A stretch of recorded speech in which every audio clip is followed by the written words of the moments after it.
ശ്രീമദ് ഭഗവത്ഗീത ധ്യാനം.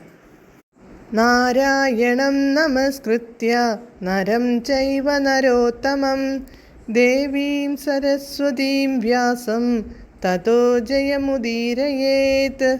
നഷ്ടപ്രായേഷു ഭദ്രേഷു നിത്യം ഭാഗവത സേവയാ ഭഗവതേ ഉത്തമശ്ലോകേ ഭക്തിർഭവതി നൈഷ്ടകീ.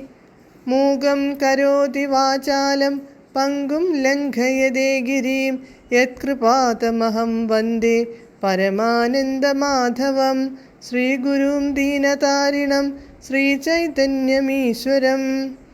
ഓം അജ്ഞാനതിമിരാന്ധസ്യ ജ്ഞാനാഞ്ജനശലാകയാ ചക്ഷുരുന്മീലിതം യേന തസ്മൈ ശ്രീഗുരവേ നമഃ. നമഃ ഓം വിഷ്ണുപാദായ കൃഷ്ണപ്രേഷ്ഠായ ഭൂതലേ ശ്രീമദേ ഭക്തിവേദാന്ത സ്വാമിന്നിധി നാമിനേ. നമസ്തേ സാരസ്വതേ ദേവേ ഗൗരവാണി പ്രചാരിണേ നിർവിശേഷ ശൂന്യവാദി പാശ്ചാത്യദേശതാരിണേ.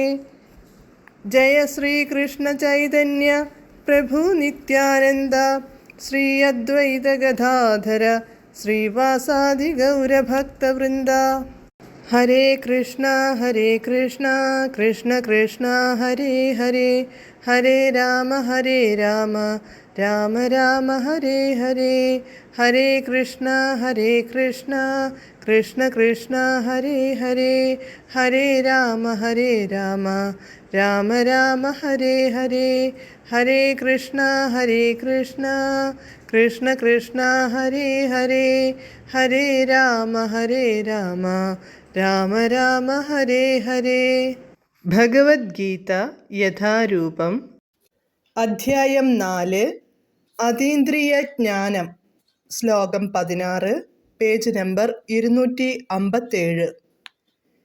കിം കർമ്മ കിമകർമ്മേതി കവയോപ്യത്ര മോഹിതാഃ തത്തേ കർമ്മ പ്രവക്ഷ്യാമി യജ്ഞാത്വാ മോക്ഷ്യസേ ശുഭാത്. പദാനുപദം. കിം കർമ്മ, കർമ്മം എന്ത്. കിം അകർമ്മഃ, അകർമ്മം എന്ത്. ഇതി എന്ന്, അത്ര ഇക്കാര്യത്തിൽ, കവയഃ അപിഹി വിവേകികളും, മോഹിതാഃ മോഹിതരാകുന്നു, യത് യാതൊന്ന്, ജ്ഞാത്വാ അറിഞ്ഞിട്ട്, അശുഭാത് അമംഗളത്തിൽ നിന്ന്, മോക്ഷ്യസേ നീ മോചിതനാകും, തത് കർമ്മഃ ആ കർമ്മത്തെ, തേ നിനക്കായി കൊണ്ട്, പ്രവക്ഷ്യാമി പറഞ്ഞു തരാം. വിവർത്തനം. എന്താണ് കർമ്മം, എന്താണ് അകർമ്മം എന്നത് ബുദ്ധിമാന്മാരെ പോലും വിഭ്രമിപ്പിക്കുന്നതാണ്. ആ കർമ്മത്തെപ്പറ്റി ഇനി ഞാൻ വിവരിച്ചു തരാം. അതറിഞ്ഞാൽ നീ അശുഭങ്ങളിൽ നിന്ന് മുക്തനാകും. ഭാവാർത്ഥം. കൃഷ്ണാവബോധത്തിൽ കർമ്മം ചെയ്യേണ്ടത് വിശ്വാസ്യരായ മുൻകാലത്തെ ഭക്തരെ മാതൃകയാക്കിക്കൊണ്ടാണെന്ന് കഴിഞ്ഞ ശ്ലോകത്തിൽ പറഞ്ഞിട്ടുണ്ട്. എന്തുകൊണ്ട് സ്വാഭിഷ്ടം പോലെ ചെയ്തുകൂടാ എന്നതിനെപ്പറ്റി അടുത്ത ശ്ലോകത്തിൽ പറയുന്നു. കൃഷ്ണാവബോധത്തിൽ പ്രവർത്തിക്കുന്നത് മുമ്പ് പറഞ്ഞിട്ടുള്ളതുപോലെ ഗുരുപരമ്പരയിൽപ്പെട്ട ആധികാരിക പുരുഷന്മാരുടെ നേതൃത്വത്തിൻ കീഴിലാവണം. ആദ്യമായി സൂര്യദേവനും പിന്നീട് അദ്ദേഹം സ്വപുത്രനായ മനുവിനും മനുവിനാൽ പുത്രൻ ഇക്ഷ്വാകുവിനും ഉപദേശിക്കപ്പെട്ടതാണ് ഈ രീതി. അത്രയും പുരാതന കാലം മുതൽക്കേ ഭൂമിയിൽ നിലനിന്നു പോരുന്നു ഇത്.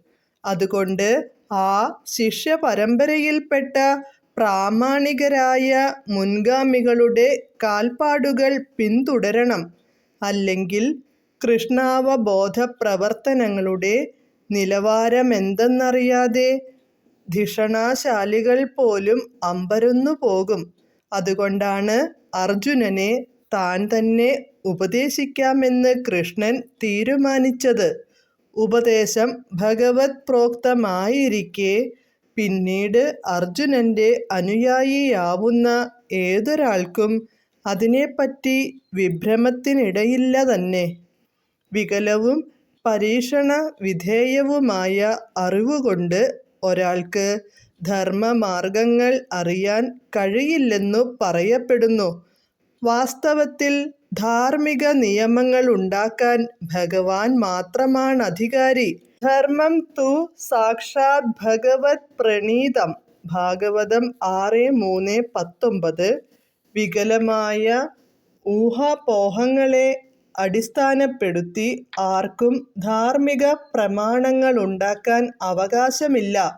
ബ്രഹ്മാവ്, ശിവൻ, നാരദൻ, മനു, കുമാരന്മാർ, കപിലൻ, പ്രഹ്ലാദൻ, ഭീഷ്മർ, ശുകദേവ ഗോസ്വാമി, യമൻ, ജനകൻ, ബലി ചക്രവർത്തി മുതലായ ആധികാരികത്വമുള്ളവരെ പിന്തുടരുക തന്നെ വേണം. എന്താണ് മതം, എന്താണ് ആത്മസാക്ഷാത്കാരം എന്ന് ഊഹിച്ചറിയാൻ സാധ്യമല്ല. ഭക്തന്മാരോടുള്ള അഹൈതുകമായ കാരുണ്യം കൊണ്ടാണ് കർമാകർമ്മങ്ങളെപ്പറ്റി ഭഗവാൻ സ്വയം അർജുനന് വിവരിച്ചു കൊടുക്കുന്നത്. കൃഷ്ണാവബോധപൂർവം ചെയ്യപ്പെട്ട കർമ്മം മാത്രമേ മനുഷ്യനെ ഭൗതിക ജീവിതത്തിന്റെ കെട്ടുപാടുകളിൽ നിന്ന് മോചിപ്പിക്കൂ. ഹരേ കൃഷ്ണ.